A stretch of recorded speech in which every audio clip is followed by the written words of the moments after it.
Amigo ouvinte, aqui fala o repórter Esso, testemunho ocular da história.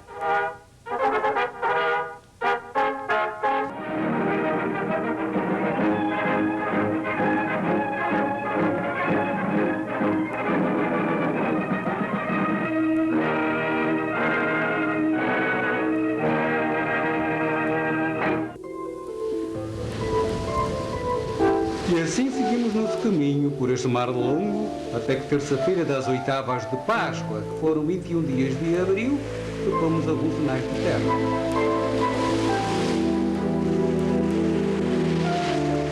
A terra em si é de muito bons raios, e as águas são muitas, infinitas, de tal maneira graciosa, querendo-a aproveitar, dar-se-á nela tudo.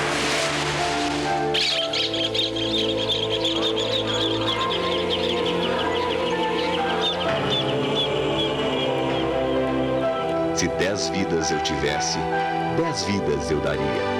Não traias o teu rei, nem por pensamento, que as aves do céu levarão a ele a tua voz. Ouro Preto, a antiga capital de Minas Gerais, cidade monumento. Pelo meu sangue, pela minha honra e pelo meu Deus, juro promover a independência do Brasil. Independência!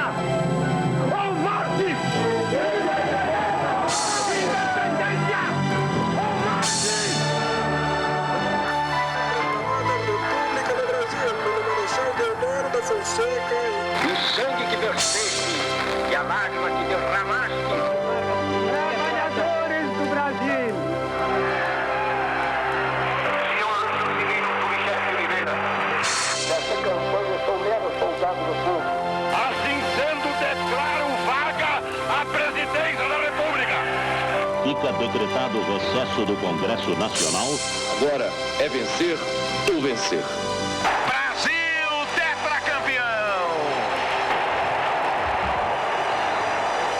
A democracia se fortalece com o voto, com a participação de todos.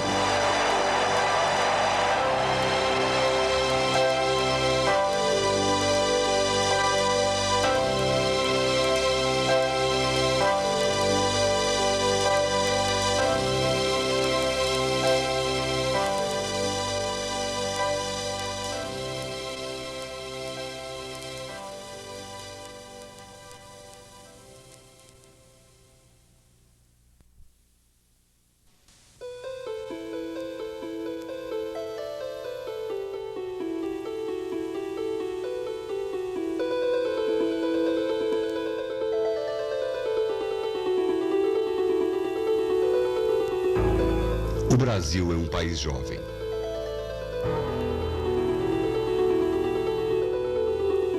Comparado às outras nações do chamado Velho Mundo, nosso país seria como que um adolescente, vislumbrando em clima de festa a comemoração dos seus 500 anos de descobrimento.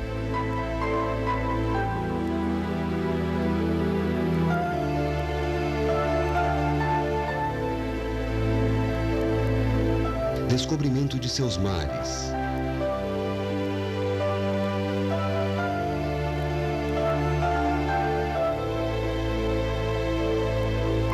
De seus rios.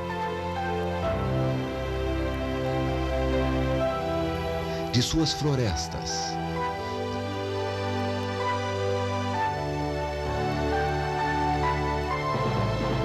De sua majestosa e deslumbrante natureza.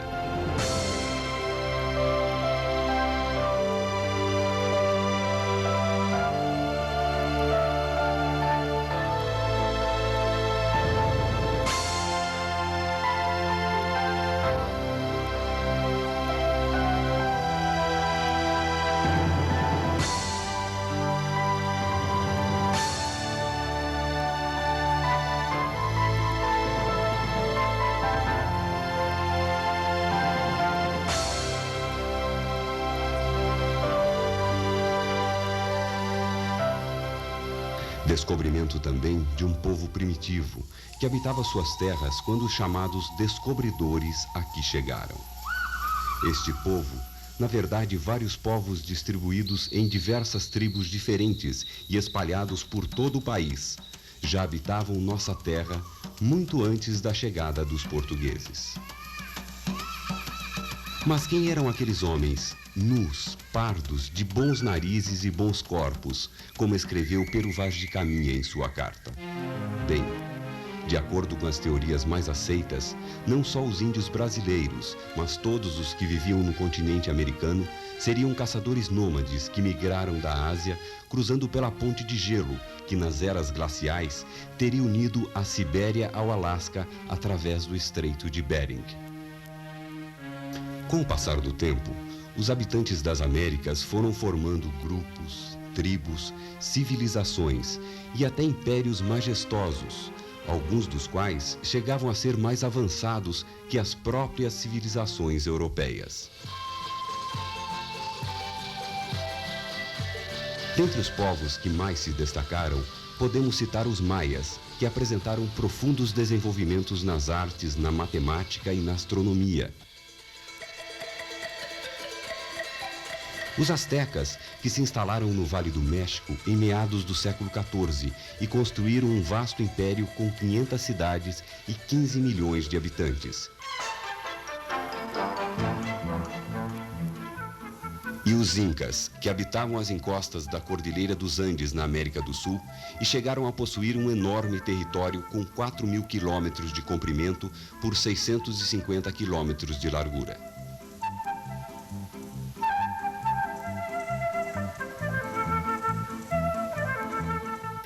Já os índios brasileiros não apresentavam um nível de evolução tão avançado, mas possuíam seus costumes e seu modo de vida característicos.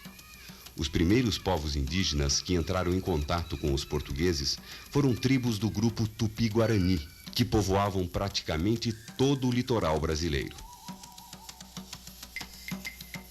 Mas e estes portugueses?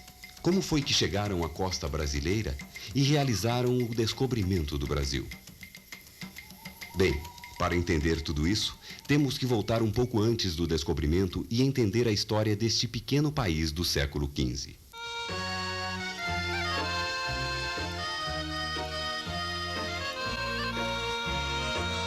Portugal, à beira do oceano, era uma colônia de artesãos e pescadores. Daí sua devoção ao mar. E o mar, que alimentava o homem, o intimidava também. A navegação era costeira. Avançar no Oceano Atlântico era uma coisa impensável, pois as lendas sobre monstros marinhos que devoravam embarcações e o terrível abismo do fim do mundo desestimulavam as tentativas. Naquela época, o forte da economia na Europa eram as especiarias, que ajudavam a conservar os alimentos e eram indispensáveis na mesa e nos bolsos dos comerciantes. Mas ao mesmo tempo em que expandia seu comércio, Portugal também se armava. Durante um século desenvolveu sua marinha mercante e militar. E para facilitar a navegação, adaptou o astrolábio na leitura das estrelas, substituiu os portulanos pelas cartas de marear e adotou os roteiros de viagens que mapeavam o litoral, o clima e as correntes marítimas. De todas as invenções portuguesas, a que mais ajudou os navegadores foi a caravela. Na verdade, os árabes já a utilizavam, mas foram os portugueses que inventaram um sistema misto de velas, possibilitando maior rapidez nas manobras e cursos de longa distância. Em 1453, os turcos otomanos entraram em Constantinopla e bloquearam a passagem terrestre para o Oriente. A rota da seda, do ouro, do sal e das especiarias estava fechada.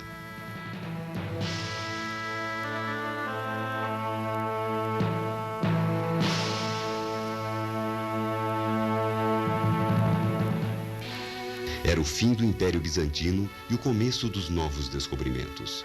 Pois de agora em diante, restava aos países europeus apenas uma direção: o caminho do mar.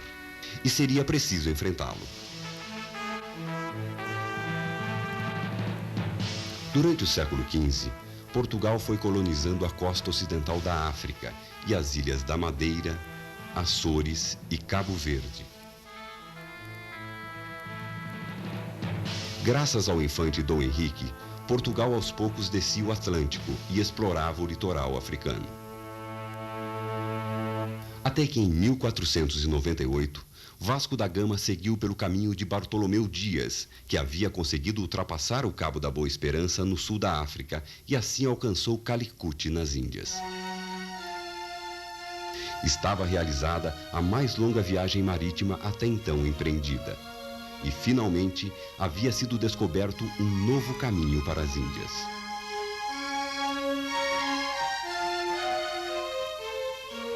Os países ibéricos, Portugal e Espanha, lideravam as navegações e, com suas empreitadas, mudariam as fronteiras do mundo. Em 12 de outubro de 1492, Cristóvão Colombo descobriu a América. Numa viagem de 2 meses a serviço dos reis católicos da Espanha, ele ancorou na ilha de San Salvador, na América Central. Colombo imaginava chegar ao Oriente viajando pelo Atlântico. Seu sonho não se realizou, mas acabou descobrindo um novo continente.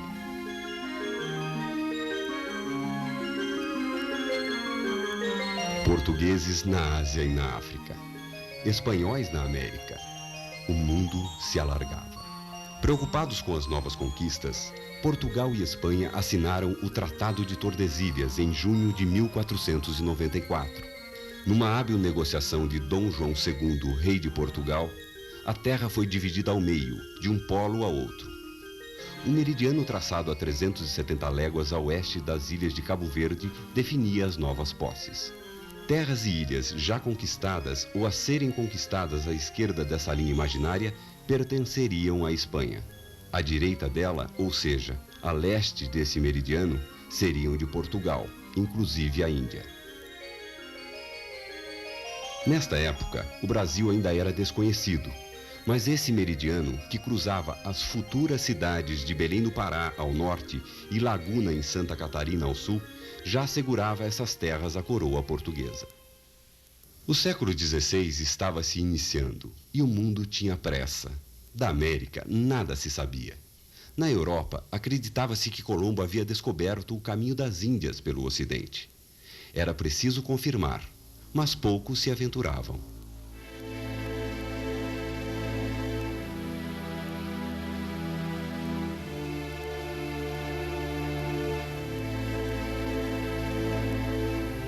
Numa segunda-feira, 9 de março de 1500, Pedro Álvares Cabral partia de Lisboa no comando de 10 naus, 3 caravelas e 1.500 homens. Viajava com a missão de fundar feitorias na Índia e garantir o comércio naquela região.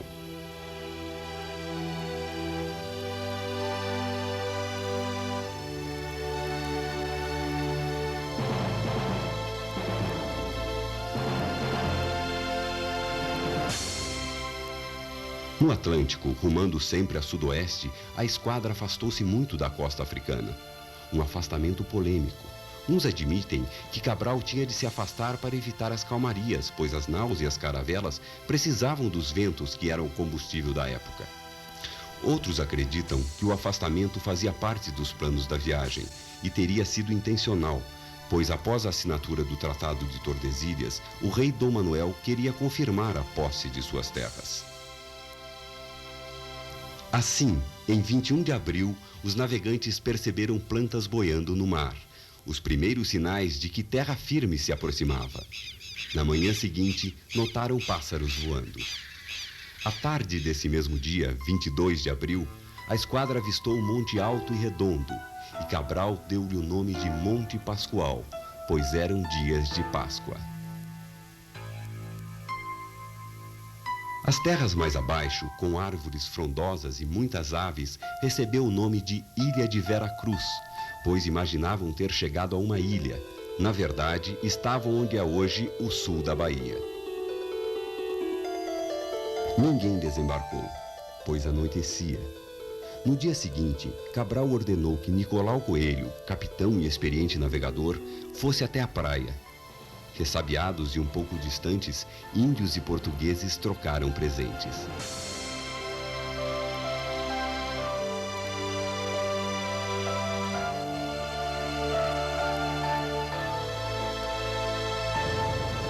No dia 24, a frota rumou para o norte umas 10 léguas, cerca de 60 quilômetros, e ancorou na enseada de Porto Seguro, atual Bahia Cabralha. A primeira missa, rezada por Frei Henrique Soares de Coimbra, foi no litoral, junto ao arrecife da Coroa Vermelha. Era domingo, 26 de abril. Curiosos, os índios assistiam à distância. Eram os tupiniquins maravilhados com os portugueses. No dia 1º de maio, Frei Henrique celebrou a segunda missa, a primeira do continente, com a presença de vários índios participando e imitando os gestos dos europeus.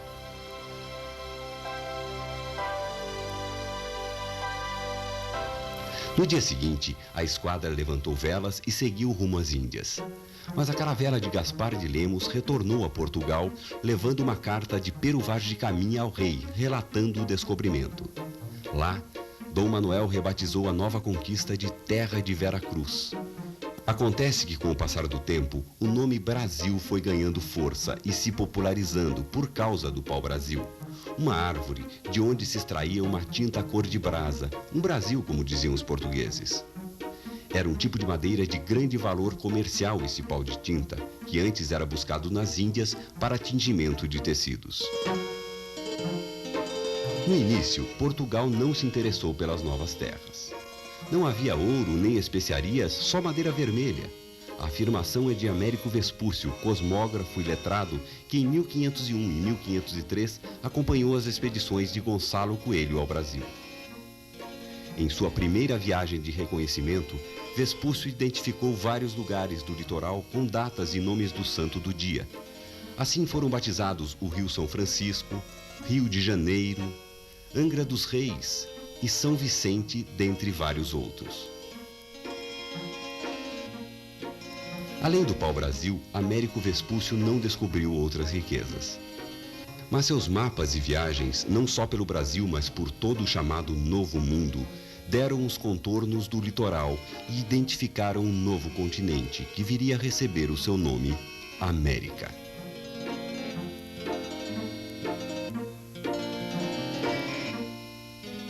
Em 1503, Fernão de Noronha, cristão novo e rico comerciante, arrendou por 10 anos a terra de Santa Cruz. Era sua obrigação instalar uma fortaleza, defender e explorar o litoral e pagar 20% dos lucros à coroa. Anualmente, tinha o direito de derrubar e comercializar todo o pau-brasil que pudesse carregar numa frota de 6 navios. Começava aí a devastação oficial da Mata Atlântica. Em 1504, os franceses chegavam a Santa Catarina. Logo após, os espanhóis. A Europa não punia o saque e a pirataria, mas, pelo contrário, cobiçava e apoiava o lucrativo tráfico do pau-brasil. Preocupado com as crescentes invasões e depois de frustradas tentativas diplomáticas com a França, Portugal resolveu organizar expedições guarda-costas. Houve 2 dessas expedições comandadas por Cristóvão Jacques, e sua missão era vigiar a costa e punir com rigor seus invasores. Logo na primeira viagem, em 1516, a expedição enterrou vivos 20 franceses, o que acabou gerando desculpas à França. Na segunda viagem, 10 anos depois, Cristóvão Jacques fundou uma feitoria em Pernambuco e depois estendeu-se até o Rio da Prata em missão exploradora, voltando a Portugal ainda em 1526. Com suas expedições, ele venceu e aprisionou vários carregamentos piratas. Mas apesar da dura repressão, as expedições guarda-costas de pouco adiantaram. A grande extensão do litoral, o pequeno número de feitorias e o constante aumento do contrabando levaram essas expedições ao fracasso. Resta povoar a costa, teria sugerido o próprio Cristóvão Jacques ao rei de Portugal. Desde a descoberta, 30 anos haviam se passado. Na Europa, a indústria têxtil crescia e isso fazia com que o interesse comercial por aquela madeira que tingia a seda, o linho e o algodão aumentasse. Politicamente, além de quebrar o monopólio do pau-brasil no Atlântico, que era exclusividade de Portugal, os demais países queriam também desfigurar o Tratado de Tordesilhas. A época já prenunciava grandes transformações sociais e econômicas. Colonizar o Brasil seria a solução para expulsar os estrangeiros e vigiar a costa. E quem sabe, encontrar ouro e prata.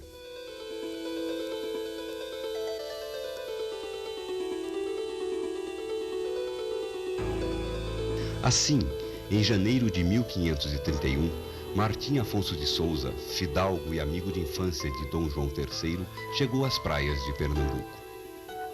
O rei havia entregue a ele uma pequena esquadra e muitos poderes. Com 5 embarcações e pouco mais de 400 homens, ao se aproximar do litoral, capturou 3 navios franceses carregados de pau-brasil.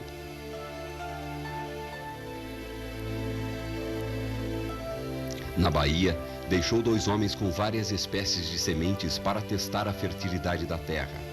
Assim era a pesquisa da época. Descendo a costa, chegou até o Chuí, no Rio Grande do Sul. Em 1532, Martim Afonso de Souza fundou o povoado de São Vicente, entre a Baía de Todos os Santos e as terras mais ao sul do continente.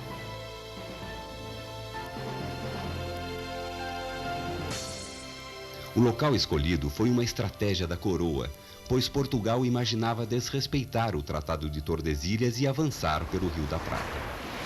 Afinal de contas, havia rumores de grandes riquezas naquela região. No litoral brasileiro, conviviam índios e um punhado de portugueses degredados, náufragos e desertores. Martim Afonso de Souza conseguiu unir as 2 culturas, restabelecendo a ordem e a justiça e promovendo a organização social. Além disso, construiu a cadeia, o Conselho Municipal e nomeou vereadores e juízes. Importou mudas de cana-de-açúcar, gado e até colonos das Ilhas da Madeira e Cabo Verde. Os colonos traziam suas experiências, enquanto os animais tocavam os engenhos, transportavam o açúcar e serviam de alimentação. Martim Afonso de Souza teve a valiosa colaboração de João Ramalho, um português que há anos vivia no Brasil entre os índios guaianás, no topo da Serra do Mar. Era casado com Bartira, filha do cacique de Biriçá, e sua influência sobre os guaianás facilitou a fundação de Santo André da Borda do Campo, um lugar de difícil acesso a mais de 50 quilômetros da costa. Em reconhecimento, Martim Afonso conferiu a João Ramalho o título de Capitão-Mor da Borda e da Além Campo. Martim Afonso de Souza fundou ainda vilas, construiu igrejas e o primeiro engenho d'água. Não encontrou prata, ouro ou pedras preciosas, mas aproximou o litoral brasileiro dos interesses econômicos de Portugal. Em meados de 1530, a produção de açúcar já se desenvolvia. Mas feitorias e povoados eram frequentemente atacados pelos índios. E os estrangeiros, principalmente os franceses, insistiam no contrabando e na pirataria do pau-brasil. Portugal decidiu, então, povoar, defender o litoral e propagar a fé cristã na colônia. Em 1534, dividiu o Brasil em 15 lotes e distribuiu suas terras a 12 donatários com direitos limitados. Era o sistema de capitanias hereditárias já testado nas ilhas do Atlântico. Ao longo da costa, as terras estendiam-se do Maranhão a Santa Catarina, entre o mar e o Tratado de Tordesilhas. Mas a maioria dessas capitanias fracassou. Alguns donatários desistiram antes de começar e nem chegaram a visitar seus lotes. Logicamente, as cartas de doação privilegiavam a coroa, e assim o monopólio de pau-brasil, das especiarias e drogas do sertão era exclusividade do rei. Além disso, eram necessários grandes investimentos nas capitanias, e os naufrágios, os conflitos com os índios, a insubordinação dos colonos e os numerosos impostos tornavam inviável a manutenção do lote. No final das contas, as capitanias de Porto Seguro e Ilhéus obtiveram relativo êxito, mas somente 2 se destacaram: São Vicente e Pernambuco. São Vicente, doada a Martim Afonso de Souza, já dispunha de povoações e da lavoura canavieira. produzia açúcar e, além do milho e da mandioca, plantava arroz nas terras úmidas. Nesta época, Martim Afonso estava combatendo na Ásia.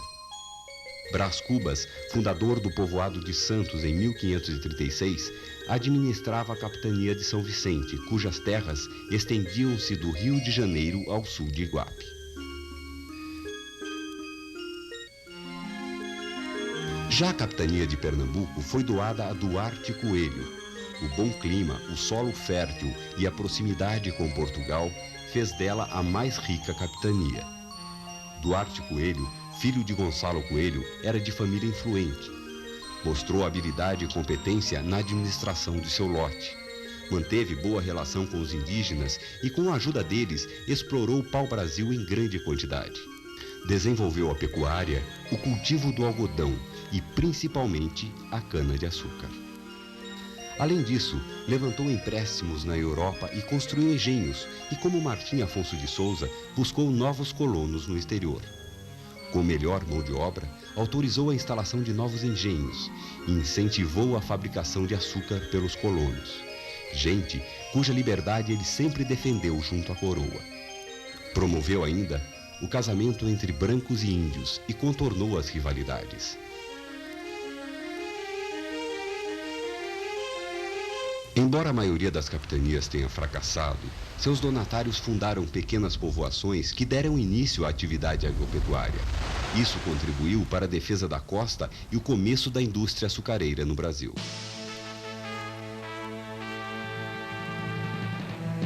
Em meados do século XVI, o Império Português no Oriente declinava. Custava caro manter e defendê-lo. Enquanto isso, na Europa, subiam as cotações do açúcar, o que valorizava a crescente produção brasileira. De olho na colônia, Dom João III resolveu centralizar as capitanias num único governo. Elaborou então um autoritário programa chamado Regimento. Eram regras econômicas, políticas e sociais para a colônia.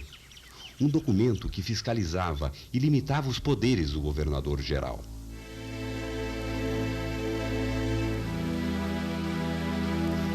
Tomé de Souza foi o primeiro governador-geral do Brasil. Fidalgo, ex-soldado na África e na Índia, era enérgico e de confiança do rei. Em maio de 1549, iniciou a construção da capital no interior da Baía de Todos os Santos, a cidade de Salvador.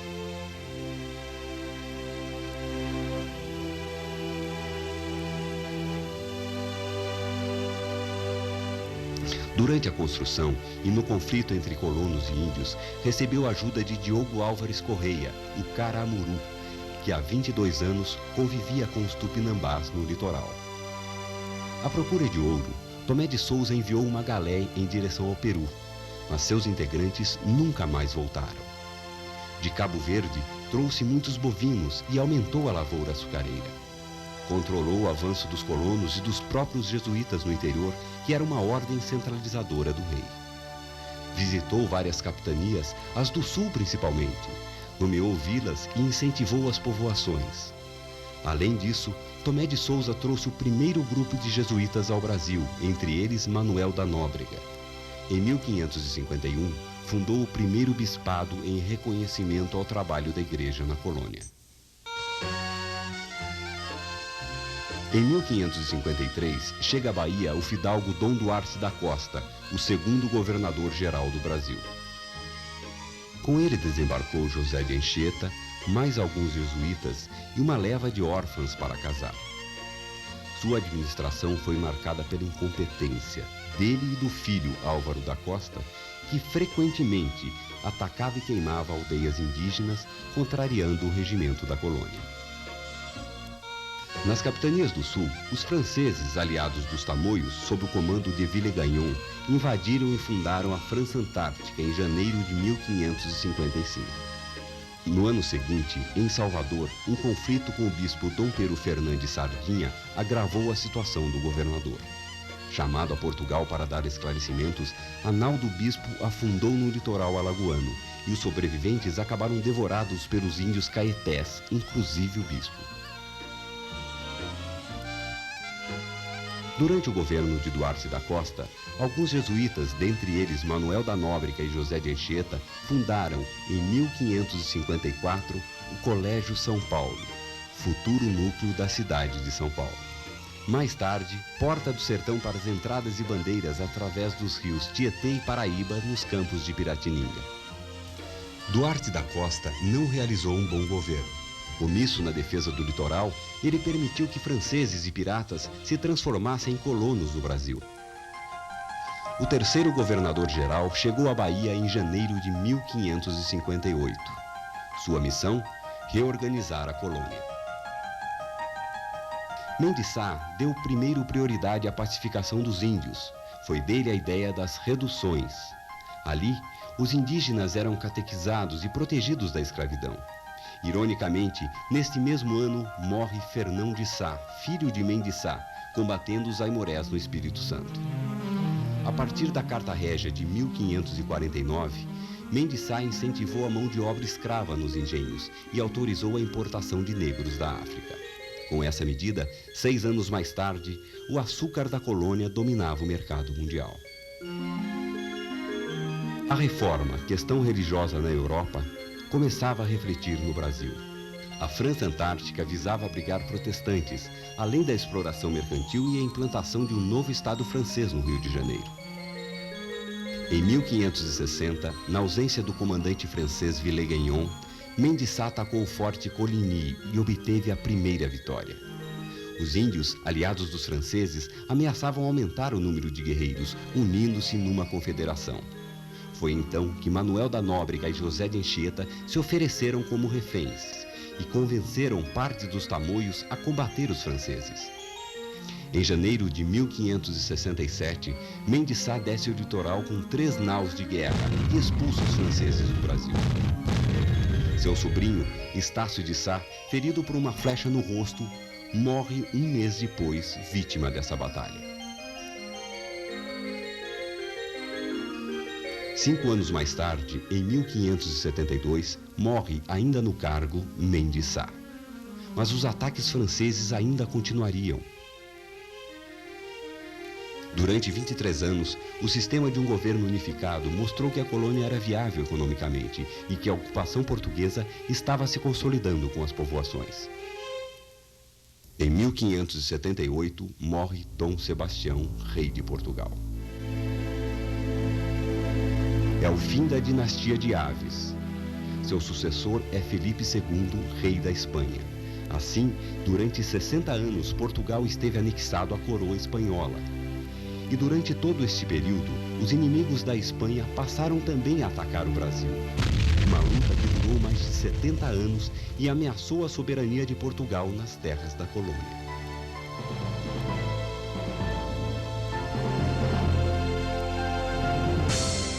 Mas este é o assunto que veremos em nosso próximo volume. Colocando a cabeça para funcionar. Antes de terminarmos este volume, vamos colocar a cabeça para funcionar e responder a algumas questões que vão nos ajudar a entender a matéria aqui apresentada. Como vimos neste volume, história e pré-história conviveram lado a lado durante séculos.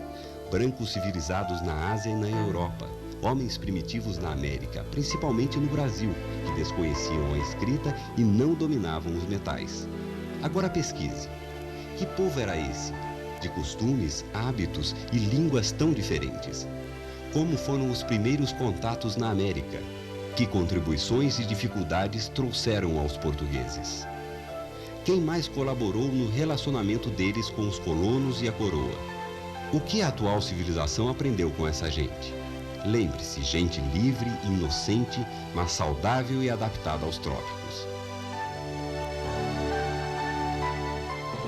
Pense nessas questões, encontre as respostas e descubra como é importante entender e refletir sobre a nossa história. Pois, entendendo o passado, podemos compreender o presente e trabalhar na construção do futuro.